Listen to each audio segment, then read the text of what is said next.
ونتوكل عليه ونعوذ بالله من شرور أنفسنا ومن سيئات أعمالنا من يهده الله فلا مضل له ومن يضلل فلا هادي له وأشهد أن لا إله إلا الله وأشهد أن محمدا عبده ورسوله يا أيها الذين آمنوا اتقوا الله حق تقاته ولا تموتن إلا وأنتم مسلمون يا أيها الناس اتقوا ربكم الذي خلقكم من نفس واحدة وخلق منها زوجها وبث منهما رجالا كثيرا ونساء واتقوا الله الذي تساءلون به والأرحام إن الله كان عليكم رقيبا يا أيها الذين آمنوا اتقوا الله وقولوا قولا سديدا يصلح لكم أعمالكم ويغفر لكم ذنوبكم ومن يطع الله ورسوله فقد فاز فوزا عظيما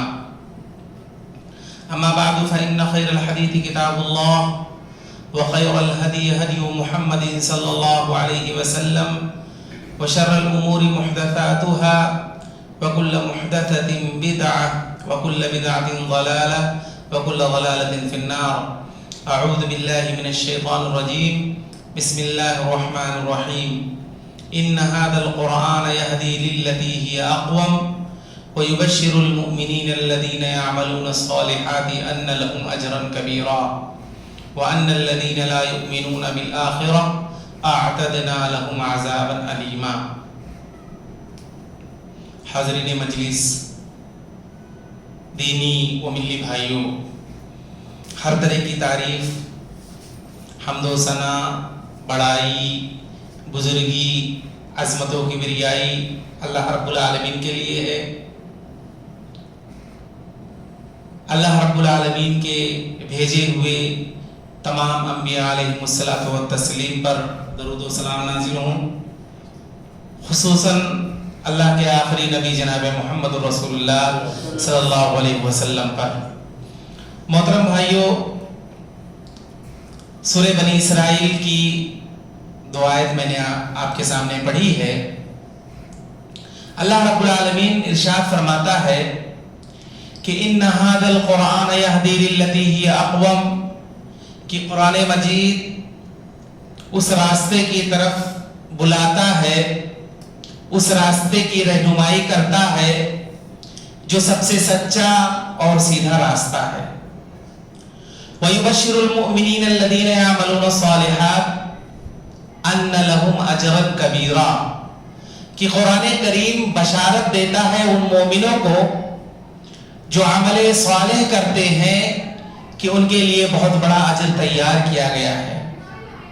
وَأَنَّ الَّذِينَ لَا يُؤْمِنُونَ بِالْآخِرَةِ أَعْتَدْنَا لَهُمْ عَذَابًا أَلِيمًا، اور قرآن مجید ان لوگوں کو متنبہ کر رہا ہے جو آخرت کے دن پر ایمان نہیں رکھتے کہ ان کے لیے بڑا دردناک عذاب ہے. تو ان دونوں آیتوں میں قرآن مجید اللہ رب العالمین ہمیں سیدھے اور سچے راستے کی رہنمائی کی طرف اللہ رب العالمین ہمیں اس بات کا حکم دے رہا ہے کہ قرآن مجید ایک واحد ایسی کتاب ہے کہ جس کے ذریعے آپ کو صراط مستقیم معلوم پڑے گا. صراط مستقیم ہے کیا؟ سیدھا راستہ کیا ہے؟ تو قرآن مجید ہمیں ان باتوں کی رہنمائی کرتا ہے.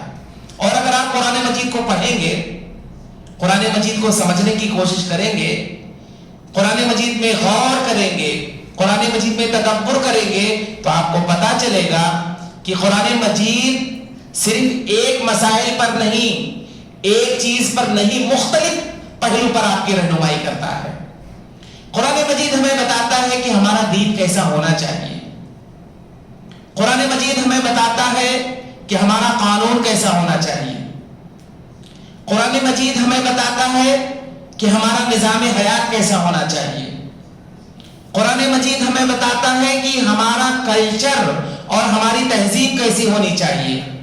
یعنی الغرض قرآن مجید کی رہنمائی سب سے بہتر رہنمائی ہے. قرآن مجید سے بڑھ کر رہنمائی اس دنیا کے اندر کسی کتاب میں نہیں ملے گی، اور قرآن مجید سے بڑھ کر صداقت کہیں نہیں ملے گا۔ ان ھذا القرآن یہدی للتی ہی اقوم، قرآن مجید اس راستے پر چلاتا ہے جو سب سے سچا اور سیدھا راستہ ہے۔ قرآن مجید یہ اللہ رب العالمین کی جانب سے نازل کردہ آخری کتاب ہے۔ اس کتاب کے نازل ہونے کے بعد قرآن مجید نے اپنے سے پہلے کی تمام کتابوں کو، تمام شریعت کو منسوخ کر ڈالا۔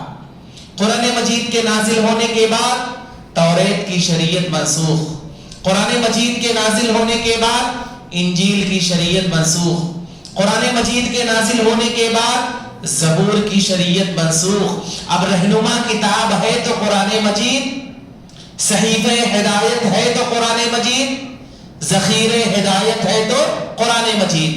قرآن کو چھوڑ کر اگر کوئی شخص دوسری کتابیں پڑھنا شروع کر دے، یا دوسری کتابیں چھوڑیے، قرآن مجید کو چھوڑ کر کے اگر کوئی شخص ان کتابوں کو پڑھنا شروع کر دے جو قرآن مجید سے پہلے اللہ نے دوسری آسمانی کتابیں نازل کی، یعنی اگر وہ توریت پڑھنا شروع کر دے، انجیل پڑھنا شروع کر دے، زبور پڑھنا شروع کر دے، یہ اللہ رب العالمین کی جانب سے نازل کردہ کتابیں ہیں، ان کتابوں کو اللہ نے اتارا ہے۔ اور موسیٰ علیہ السلام، عیسیٰ علیہ السلام، حضرت داؤد علیہ السلام پر یہ کتابیں اتری ہیں۔ اگر کوئی ہدایت کے لیے ان کتابوں کو پڑھنا شروع کرے تو بجائے اس کے کہ وہ ہدایت پر آئے وہ گمراہ ہو جائے گا، اس لیے کہ ہدایت والی کتاب کون سی ہے؟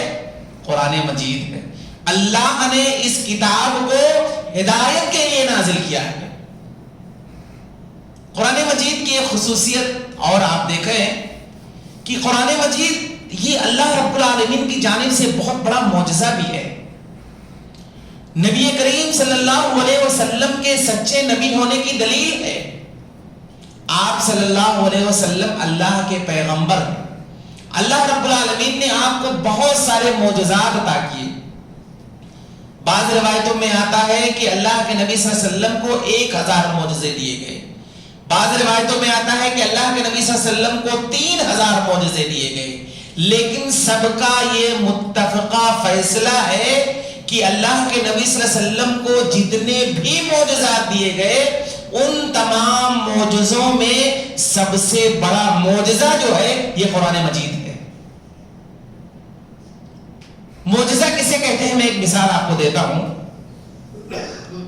اللہ کے نبی صلی اللہ علیہ وسلم ایک مرتبہ ایک سفر پر نکلے، راستے میں پانی ختم ہو گیا، صحابہ کرام کو پیاس لگی ہے، اللہ کے نبی صلی اللہ علیہ وسلم خود پیاسے ہیں۔ اللہ کے نبی صلی اللہ علیہ وسلم نے صحابہ کرام میں سے 2 لوگوں کو بھیجا جا کر کے پانی تلاش کرو۔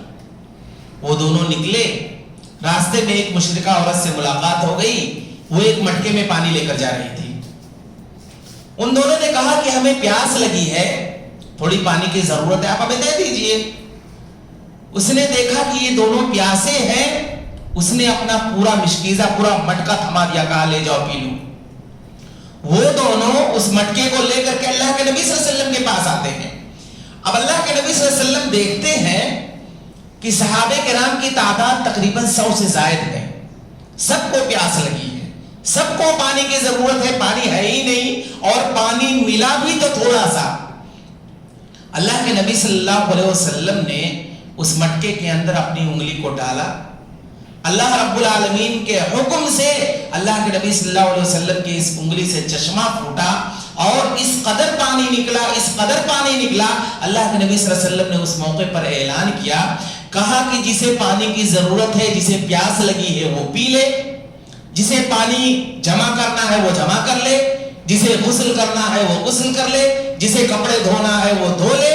راوی حدیث بیان کرتے ہیں کہ تقریباً 100 سے زائد صحابہ کرام تھے، وہاں پر موجود سب لوگوں نے پانی پیا، غسل کیا، کپڑا دھویا، اور اسی طریقے سے پانی کو جمع بھی کیا آگے لے جانے کے لیے، لیکن ذرہ برابر اس مٹکے کے اندر پانی کے اندر کمی نہیں آئی۔ پھر اللہ کے نبی صلی اللہ علیہ وسلم نے کہا سب کی ضرورتیں پوری ہو گئی، سارے لوگوں نے اپنی اپنی ضرورتیں پوری کر لی. سب نے کہا کہ ہاں اللہ کے نبی صلی اللہ علیہ وسلم ہم نے پوری کر لی.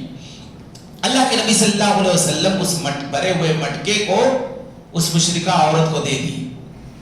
پھر جب وہ جانے لگی تو اللہ کے نبی صلی اللہ علیہ وسلم نے کہا کہ دیکھو اس عورت نے عین وقت میں تمہاری مدد کی ہے, پانی کے ذریعے سے اس نے تمہاری مدد کی ہے. اب تمہاری بھی ذمہ داری ہوتی ہے کہ اجرت مجھ سے کچھ دو.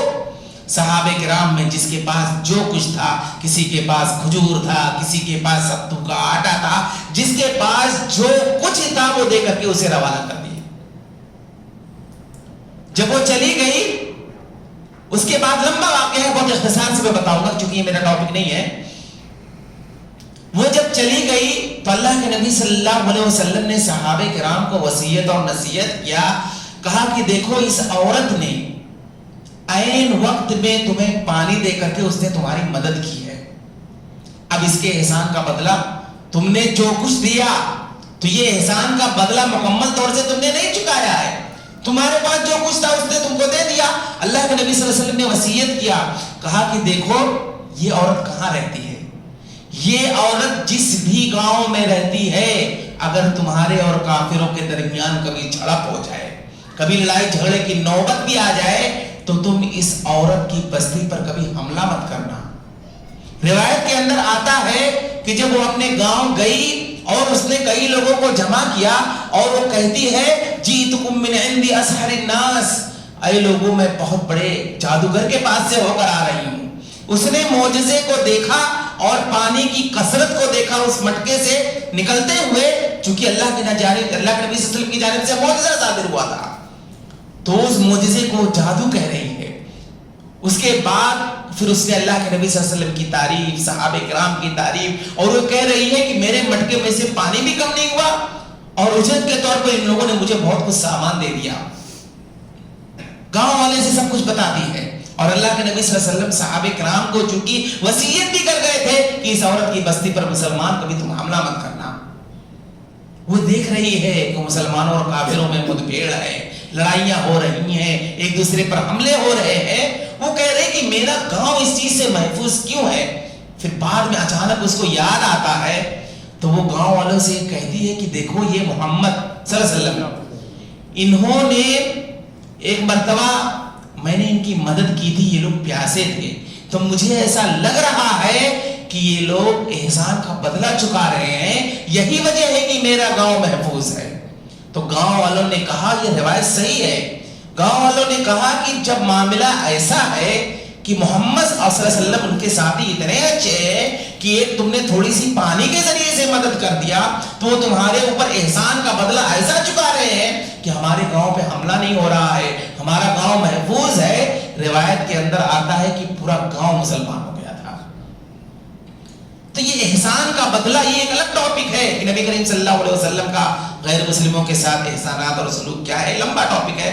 لیکن میں معجزہ سمجھانے کے لیے صرف یہ روایت ذکر کیا تھا کہ اللہ کے نبی صلی اللہ علیہ وسلم کو اللہ نے بہت سارے معجزات دیے, تو ایک مثال تھی. اور قرآن مجید یہ اللہ رب العالمین کی جانب سے یہ بہت بڑا معجزہ تھا. کفار مکہ نبی کریم صلی اللہ علیہ وسلم پر اعتراض کرتے تھے, اور وہ اعتراض کیا ہوتا تھا, کہتے تھے کہ دیکھو ہم آپ کو نبی اور رسول اس وقت تک نہیں مانیں گے جب تک تم ہمارے سامنے معجزہ ظاہر نہ کرو. جس طرح سے اللہ رب العالمین نے حضرت موسیٰ علیہ السلام کو معجزہ دیا تھا کہ موسیٰ علیہ السلام کو اللہ نے عصا دیا تھا کہ موسیٰ علیہ السلام جب اپنے عصا کو ڈالتے تھے تو وہ اژدہے کی شکل اختیار کر لیتا تھا. موسیٰ علیہ السلام اپنے ہاتھ کو گریبان میں ڈال کر نکالتے تھے تو وہ سفید چمکیلا روشن آئینے کی مانند ہو جاتا تھا. تو ان لوگوں نے کہا کہ تم بھی معجزہ ظاہر کرو تب ہم تم پر ایمان لائیں گے. تو کفار مکہ کا جواب اللہ نے دیا.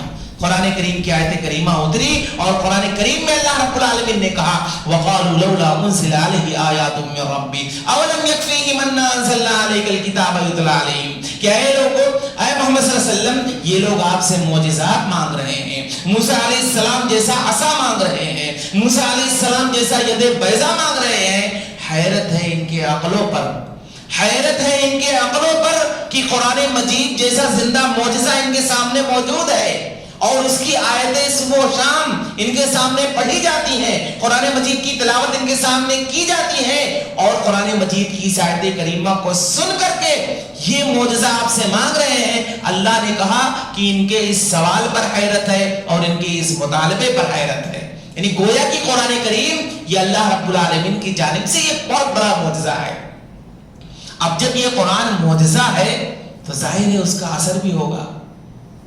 قرآن مجید جب معجزہ ہے تو اس کا اعجاز ظاہر ہوگا، اس کا اثر ہونا چاہیے۔ تو آپ دیکھیے کہ قرآن مجید کس قوم پر اتارا گیا؟ نبی کریم صلی اللہ علیہ وسلم کے توسط سے قرآن مجید جس قوم کو دیا گیا وہ قوم عرب تھی، اور قوم عرب قرآن مجید کے نازل ہونے سے پہلے دنیا کی سب سے ان پڑھ قوم، دنیا کی سب سے امی قوم، دنیا کی سب سے غیر متمدن قوم، دنیا کی سب سے زوال پذیر قوم کی حیثیت سے مانی جاتی تھی۔ لوگ تانا دیتے تھے اور یہ کہتے تھے دنیا والے کہ یہ عرب قوم کو بکریاں چرانے اور اونٹ چرانے کے سوا کچھ نہیں آتا ہے۔ لیکن قرآن کیا آیا کہ ان کا طرز خلافت، طرز حکومت یہ دنیا کے لیے مثال بن گیا۔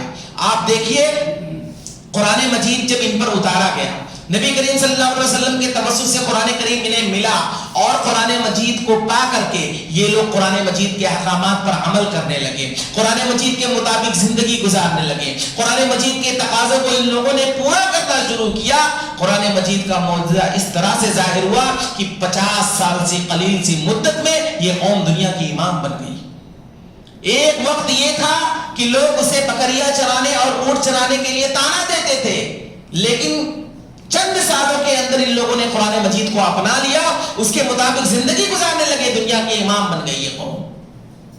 اور آپ دیکھیے قرآن مجید کو آپ پڑھ کر کے دیکھیے، قرآن مجید کو اگر آپ ترجمے کے ساتھ پڑھیں گے، قرآن مجید کی تفسیر، مختصر تفسیر، یعنی بہت زیادہ ڈیٹیل میں جانے کی ضرورت نہیں ہے، قرآن مجید کی مختصر بھی تفسیر ترجمے کے ساتھ اگر آپ کو پڑھنا شروع کریں گے، آپ کو ایسا لگے گا کہ قرآن مجید یہ ایسی کتاب ہے، ایسا لگے گا کہ یہ آج کے حالات سے بحث کر رہی ہے۔ قرآن مجید آپ پڑھ کر کے دیکھیے، قرآن مجید کب نازل ہوا؟ قرآن مجید آج سے 1400 سال پہلے نازل کیا گیا، اور اس وقت نازل ہوا جب دنیا تمام ترقی یافتہ سے عاری تھی۔ آج تو دنیا تبدیل ہو گئی ہے۔ اس دور کی زندگی کو آپ دیکھیے اور اس دور کو دیکھیے۔ ابھی اس دور کا کوئی بھی شخص آج کے دور میں زندہ ہو کر آ جائے تو حیران رہے گا، کہے گا کہ کیا یہ وہی دنیا ہے جس میں میں نے زندگی گزاری تھی؟ حیران ہو جائے گا۔ 1400 سال کے مقابلے میں یہ دنیا بہت ترقی کر گئی ہے، لیکن قرآن ایک ایسی واحد کتاب ہے کہ اگر آپ قرآن مجید کو اس وقت سمجھ کر پڑھنے کی کوشش کریں گے، قرآن مجید میں غور کریں گے، قرآن مجید میں آپ تدبر کریں گے، تو ایسا لگے گا کہ قرآن مجید 1400 سال پہلے نہیں، آج کے حالات کو دیکھ کر کے اللہ نے قرآن کو نازل کیا ہے۔ قرآن مجید آج کے حالات سے بحث کرتا ہوا نظر آئے گا آپ کو۔ اور یہ بات آپ دھیان میں رکھ لیں کہ اگر ہم قرآن مجید کی واقعی معنوں میں اگر اس کی عظمت کو سمجھنا ہم چاہتے ہیں تو ہمیں قرآن مجید کو سمجھنا پڑے گا کہ قرآن مجید ہے کیا، اس کا اعجازی پہلو، اس کی خصوصیات، اس کتاب کے اندر پائے جانے والے کمالات، یہ وہی شخص سمجھ سکتا ہے جو قرآن کریم کو سمجھ کر پڑھتا ہو۔ قرآن مجید تلاوت کی کتاب تو ہے ہی ہے، قرآن مجید کی تلاوت تو ہمیں کرنا ہی کرنا ہے۔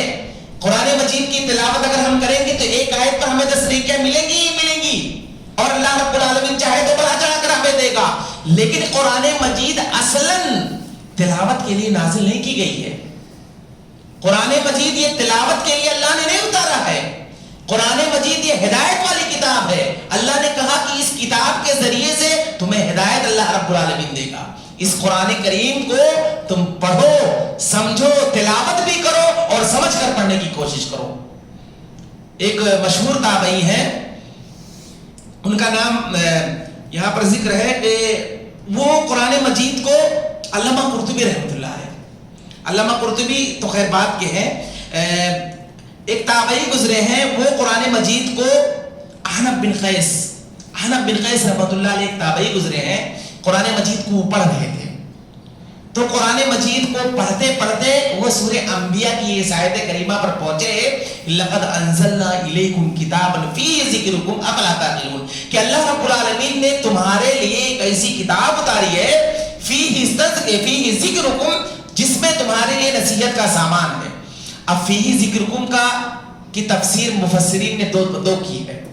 ایک تو فیہ ذکرکم کا معنی یہ ہے کہ اس کتاب میں تمہارے لیے ہدایت کا سامان ہے, اور دوسرا مفہوم اس کا یہ بیان کیا گیا ہے کہ فیہ ذکرکم اس کتاب کے اندر تمہارا تذکرہ ہے. اب علامہ یہ احنف بن قیس جو تابعی ہیں یہ قرآن مجید کی تفسیر کا دوسرا مفہوم سمجھ گئے, کہا فیہ ذکرکم اس میں اللہ رب العالمین نے تمہارا تذکرہ کیا ہے. تب انہوں نے کہا کہ جب اللہ نے ہمارا تذکرہ کیا ہے تو ظاہر سی بات ہے قرآن مجید میں وہ ہوگا, کہیں نہ کہیں تو ہمارا تذکرہ اللہ نے قرآن میں ضرور کیا ہوگا. اب انہوں نے قرآن مجید کو پڑھنا شروع کر دیا اور کہا کہ اب میں اللہ نے ہمارا تذکرہ قرآن میں کہاں کیا ہے میں اسے ڈھونڈوں گا. اب وہ سورہ بقرہ سے پڑھنا شروع کر دیا. پڑھتے پڑھتے جب سورہ توبہ کی اس آیت کریمہ پر پہنچے تو انہوں نے کہا کہ ایسا لگ رہا ہے کہ اللہ رب العالمین اس آیت میں میرے بارے میں تذکرہ کر رہا ہے, ایسا لگ رہا ہے کہ اللہ رب العالمین اس آیت میں ہمارے کریکٹر کے بارے میں بیان کر رہا ہے, ہمارے زندگی کے حالات اللہ رب العالمین ایسا لگ رہا ہے کہ اس آیت میں بیان کر رہا ہے. اور وہ آیت کریمہ یہ تھی کہ سورہ توبہ کی وہ آیت کہ وآخرون اعترفوا بذنوبہم خلطوا عملا صالحا وآخر سیئا عسى اللہ ان یتوب علیہم, کہ اللہ رب العالمین کے کچھ بندے ایسے ہیں جنہیں اپنے گناہوں کا اقرار ہے, جنہیں اپنی خطاؤں کا اعتراف ہے, وہ نیکیاں بھی کرتے ہیں, وہ برائیاں بھی کرتے ہیں اور اللہ سے امید لگائے بیٹھے ہیں کہ اللہ رب العالمین انہیں معاف کر دے گا. جب یہ آیت کریمہ جو سورہ توبہ کی ہے احنف بن قیس نے اسے پڑھا تو کہنے لگے کہ ایسا لگ رہا ہے کہ اللہ رب العالمین اس آیت کے بارے میں ہمارے بارے میں تذکرہ کر رہا ہے, ایسا لگ رہا ہے کہ اللہ رب العالمین میرے زندگی کے حالات بیان کر رہا ہے. تو آپ بھی اگر قرآن مجید کو سمجھ کر پڑھنے کی کوشش کریں گے, قرآن مجید میں تدبر کریں گے, قرآن مجید میں غور کریں گے, ایک ایک آیت کو سمجھنے کی کوشش کریں گے تو بہت سارے مسائل آپ کے بھی حل ہو جائیں گے. ایک انسان اپنی گھریلو زندگی میں پریشان ہے, اپنی سیاسی زندگی سے پریشان ہے, اپنی سماجی زندگی سے پریشان ہے اور اپنی معاشرتی زندگی سے پریشان ہے, اور یا مسلمان خود اس وقت اس دور میں بھی اگر پریشان نظر آ رہا ہے, اسے کوئی حل نہیں مل رہا ہے, ہم کیا کریں, کیسے ہمارے لیے آسانیاں ہوں گی, اس کے لیے پہلی شرط یہ ہے کہ قرآن مجید کو سمجھ کر پڑھنا شروع کر دیں. جس دن وہ قرآن مجید کو سمجھ کر پڑھنا شروع کرے گا بہت سارے مسائل اس کے حل ہو جائیں گے. میں آپ کو ایک مثال دیتا ہوں. علامہ قرطبی رحمۃ اللہ علیہ یہ اس دور کے عالم دین ہیں, اور علامہ قرطبی رحمۃ اللہ علیہ کے بارے میں بتاؤں یہ مفسر قرآن ہے. علامہ قرطبی رحمۃ اللہ علیہ نے ایک کتاب لکھی ہے تفسیر کی, اس تفسیر کا نام ہے تفسیر القرطبی. تقریباً ساری لائبریری میں آپ کو کتاب مل جائے گی. یہ مفسر قرآن ہے, قرآن کی تفسیر انہوں نے کی ہے, اور یہ رہنے والے کہاں کے ہیں, بغداد. اور یہ اس دور کے تھے کہ ان کا کہنا ہے کہ میں اسی دور کا ہوں جس وقت بغداد کے مسلمانوں پر تاتاری قوم کا حملہ ہوا تھا, اور تاتاری قوم یہ مسلمانوں کو چن چن کر کے جس وقت قتل کر رہی تھی, کہتے ہیں کہ میں بھی اسی دور کا تھا. کہتے ہیں کہ ایک مرتبہ میں اپنے گھر سے نکلا, میں اپنے گھر سے باہر نکلا, اب تاتاری قوم کے دو لوگوں کو پتا چل گیا کہ میں مسلمان ہوں, اور میں باہر نکلا, وہ لوگوں نے تلوار لے کر کے میرا پیچھا کرنا شروع کر دیا.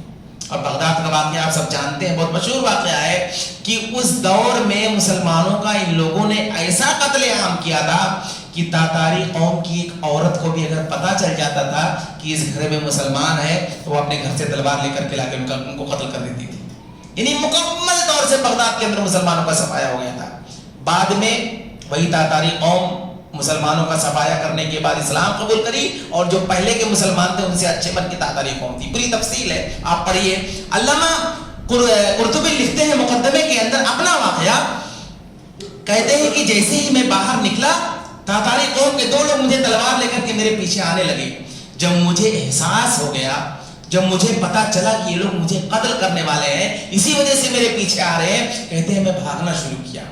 کہتے ہیں جب تک میرے اندر طاقت تھی، جب تک میرے اندر ہمت تھی، میں بھاگتا گیا، دوڑتا گیا، اور تاتاری قوم کے دونوں لوگ تلوار لے کر کے میرے پیچھے دوڑا رہے تھے مجھے۔ کہتے ہیں کہ جب میں تھک ہار گیا، میری ہمت جواب دے گئی، کہتے ہیں کہ اس وقت میں ایک جگہ پر بیٹھ گیا، اور کہتے ہیں جیسے ہی میں بیٹھا سورہ یاسین کی آیت کریمہ پڑھنے لگا، وَجَعَلْنَا مِن بَيْنِ أَيْدِيهِمْ سَدًّا وَمِنْ خَلْفِهِمْ سَدًّا فَأَغْشَيْنَاهُمْ فَهُمْ لَا يُبْصِرُونَ، کہ اللہ نے کہا کہ ہم نے ان کے دائیں جانب رکاوٹ پیدا کر دی، ہم نے ان کے بائیں جانب رکاوٹ پیدا کر دی، ہم نے انہیں اندھا کر دیا، فَهُمْ لَا يُبْصِرُونَ، یہ لوگ دیکھ نہیں سکتے تھے۔ علامہ قرطبی کہتے ہیں کہ میری حیرت کی انتہا نہ رہی کہ میں جیسے ہی قرآن کریم کی اس آیت کریمہ کو پڑھنے لگا اور اس جگہ پر بیٹھ گیا، تاتاری قوم کے دو لوگ جو میرا پیچھا کر رہے تھے، ایک میرے دائیں جانب سے نکل گیا، ایک میرے بائیں جانب سے نکل گیا، ان کی نظر پڑی ہی نہیں، اور میں صحیح سلامت گھر واپس آ گیا۔ یہ مشہور واقعہ آپ تفسیر قرطبی اٹھائیے، مقدمے کے اندر یہ واقعہ لکھا ہوا ہے، آپ اسے پڑھ سکتے ہیں، تو قرآن مجید کے ایسے حیرت انگیز کرشمے آپ کو ملیں گے۔ اور اسی طریقے سے شرط یہ ہے کہ آپ قرآن مجید کو سمجھیے، پڑھیے، تلاوت کے ساتھ ساتھ سمجھ کر پڑھنے کی کوشش کیجیے۔ آپ بھی اگر کسی مصیبت میں پھنسے ہیں، آپ پریشان حال ہیں، آپ اپنی زندگی میں پریشان ہیں، آپ اپنے محلے میں پریشان ہیں، یا کہیں بھی آپ کو کوئی بھی پریشانی لاحق ہے، قرآن مجید سے گلے لگائیے، قرآن مجید کو پڑھیے، قرآن مجید کو سمجھ کر کو پڑھنے کی کوشش کیجیے۔ اللہ رب العالمین اسی قرآن مجید کے ذریعے سے آپ کے سارے مسائل کو حل کر دے گا۔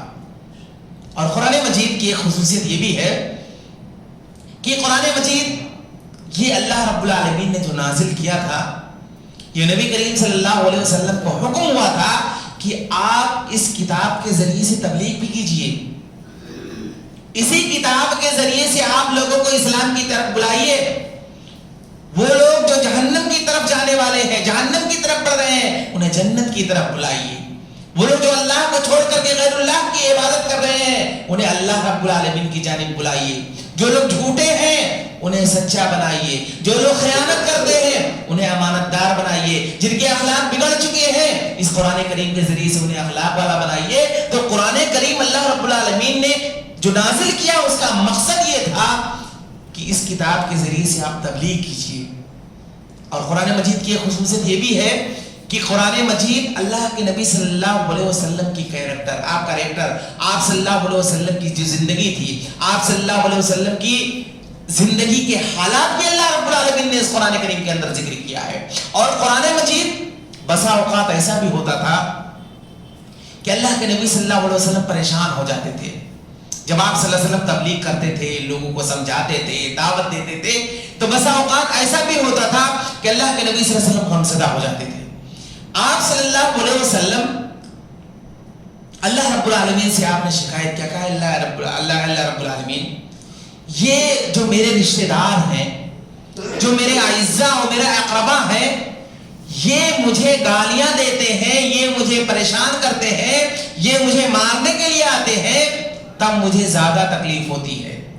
اور غیر جو ہیں یہ میری بات اگر نہیں بھی مانتے ہیں، یہ مجھے اگر برا بھلا بھی کہتے ہیں، تو مجھے اتنی تکلیف نہیں ہوتی ہے جتنی تکلیف مجھے ان لوگوں سے ہوتی ہے جو میرے زیادہ قریبی ہیں، یہ جب مجھے پریشان کرتے ہیں۔ اور اللہ کے نبی صلی اللہ علیہ وسلم کا سگا چچا آپ سب جانتے ہیں ابو لہب، جو نبی کریم صلی اللہ علیہ وسلم کا سب سے بڑا دشمن تھا، تو یہ ساری باتیں سوچ کر کے اللہ کے نبی صلی اللہ علیہ وسلم کو بہت زیادہ تکلیف ہوتی تھی۔ اب آپ دیکھیے اللہ کے نبی صلی اللہ علیہ وسلم پریشان ہیں، آپ غمزدہ ہیں، اللہ رب العالمین نبی کریم صلی اللہ علیہ وسلم کو تسلی دینے کے لیے، آپ صلی اللہ علیہ وسلم کو سامان سکون عطا کرنے کے لیے اللہ رب العالمین نے سورہ یوسف نازل کر دیا۔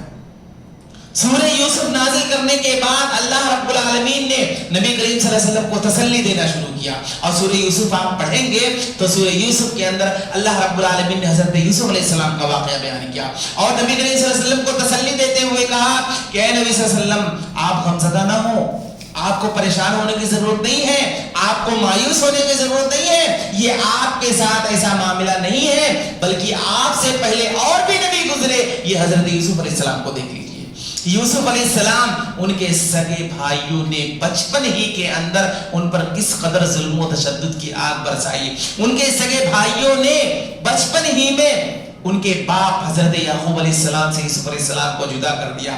بچپن ہی میں ان کے سگے بھائیوں نے ان کو کنویں کے اندر ڈال دیا. اور پھر یہی نہیں, بعد میں کنویں سے ان کو نکالا گیا اور مصر کے بازار میں بیچا گیا. اور پھر اس کے بعد پھر جس کے گھر میں یوسف علیہ السلام نے زندگی گزارے, پھر اس کے بعد کتنی بڑی آزمائش سے ان کو سامنا کرنا پڑا. اس کے بعد پھر انہیں جیل جانا ہوا, پھر وہاں سے نکلے. تو یہ سارا واقعہ اللہ رب العالمین نے سورہ یوسف کے اندر بیان کر کے نبی صلی اللہ علیہ وسلم کو تسلی دے رہا ہے. اور پھر یوسف علیہ السلام کے واقعے کا جو انجام ہوا, آخر میں جو واقعہ ذکر ہے, اور اللہ نے آخر میں جو واقعہ ذکر کیا, اس واقعے کو ذکر کر کے اللہ کے نبی صلی اللہ علیہ وسلم کو اللہ رب العالمین نے یہ کہا کہ جس واقعے کا, جیسے یوسف علیہ السلام کے واقعے کا جو انجام ہوا, یوسف علیہ السلام کی دعوت جس طرح سے غالب آئی, یہی معاملہ آپ کے ساتھ بھی ہونے والا ہے. اور آپ کی دعوت ایسے ہی غالب ہونے والی ہے. جیسے یوسف علیہ السلام مصر کے بادشاہ بنے, اب مصر کے بادشاہ یوسف علیہ السلام بنے ہوئے ہیں. ان کے بھائی جو بچپن میں ان پر ظلم و تشدد کی آگ برساتے تھے, رحم و کرم کی بھیک مانگتے ہوئے یوسف علیہ السلام کے پاس آتے ہیں. یوسف علیہ السلام انہیں پہچان جاتے ہیں, لیکن وہ بھائی یوسف علیہ السلام کو نہیں پہچانتے ہیں.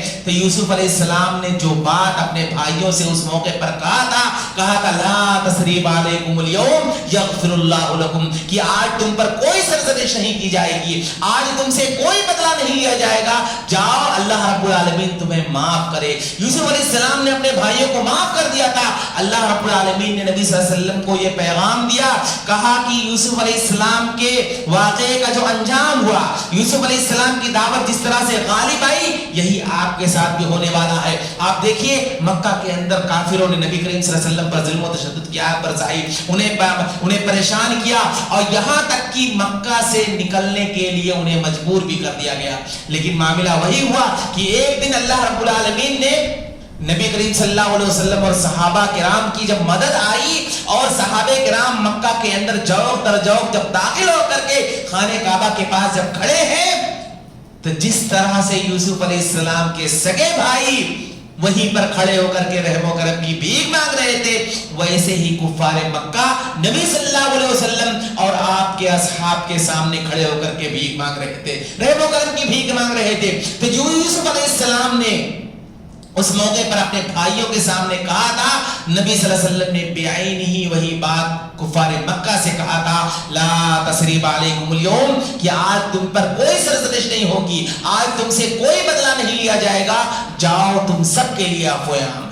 کہنا یہ ہے کہ نبی کریم صلی اللہ علیہ وسلم پر اللہ رب العالمین قرآن کریم بسا اوقات کچھ آیتیں اس لیے اتاری جاتی تھی کہ نبی صلی اللہ علیہ وسلم کو سامان سکون ملتا تھا, آپ کو تسلی ملتی تھی, آپ کے دل کو سکون پہنچانے کے لیے اللہ رب العالمین اس طرح کے واقعات کو اتارتا تھا. سورہ یوسف نبی صلی اللہ علیہ وسلم کی تسلی کے لیے نازل کی گئی. اور آپ دیکھیے ہجرت جیسا نازک موقع, میں آپ کو واقعہ مختصراً بتاؤں گا کہ اللہ کے نبی صلی اللہ علیہ وسلم بہت زیادہ پریشان تھے. آپ صلی اللہ علیہ وسلم کو حکم ہو چکا ہے کہ آپ مکہ چھوڑ کر کے مدینہ جانا ہے. آپ کے ساتھ حضرت ابو بکر صدیق رضی اللہ تعالیٰ عنہ ہے. مکہ والوں کو جب پتا چلا کہ یہ لوگ ابھی جانے والے ہیں, مدینہ مکہ چھوڑ کر کے مدینہ جانے والے ہیں, اللہ کے نبی صلی اللہ علیہ وسلم غار ثور میں چھپ گئے. ان لوگوں نے اعلان نکال دیا کہ جو محمد صلی اللہ علیہ وسلم ان کے ساتھی کو پکڑ کر لائے گا فلاں فلاں انعام ملے گا. لمبا واقعہ ہے. اللہ کے نبی صلی اللہ علیہ وسلم پریشان ہیں, کیا کرنا ہے, کیسے, اتنا لمبا سفر ہے, اگر عام راستوں سے ہم لوگ نکلیں گے تو پکڑ لیے جائیں گے, انجان راستے کی ضرورت ہے, انجان راستہ اگر ہمیں کوئی رہنمائی کرے گا. لمبا واقعہ ہے, مختصراً میں آپ کو بتاؤں گا کہ اس وقت نبی کریم صلی اللہ علیہ وسلم کی مدد اگر کسی نے کیا تھا تو وہ ایک غیر مسلم تھا, ایک غیر مسلم تھا. وہ چپکے سے غار ثور میں نبی کریم صلی اللہ علیہ وسلم سے ملنے بھی آتا تھا, اور اس نے کہا تھا کہ میں آپ کو مکہ سے مدینہ پہنچاؤں گا. روایت کے اندر آتا ہے عبداللہ بن ارقد اس کا نام ہے, بعد میں اس نے اسلام قبول کر لیا تھا. اس نے کہا کہ میں آپ کو پہنچاؤں گا, حالانکہ اس کے دل میں بھی لالچ ہو سکتی تھی, غیر مسلم تھا, لیکن اس نے کہا کہ نہیں, میں انجان راستے سے آپ کو پہنچاؤں گا. اور اس نے اللہ کے نبی صلی اللہ علیہ وسلم کو اور ابو بکر صدیق رضی اللہ تعالیٰ عنہ کو بحفاظت مکہ سے مدینہ پہنچایا, بعد میں اسلام قبول کیا. لمبا واقعہ ہے, لیکن اللہ کے نبی صلی اللہ علیہ وسلم بہت زیادہ پریشان تھے اس وقت.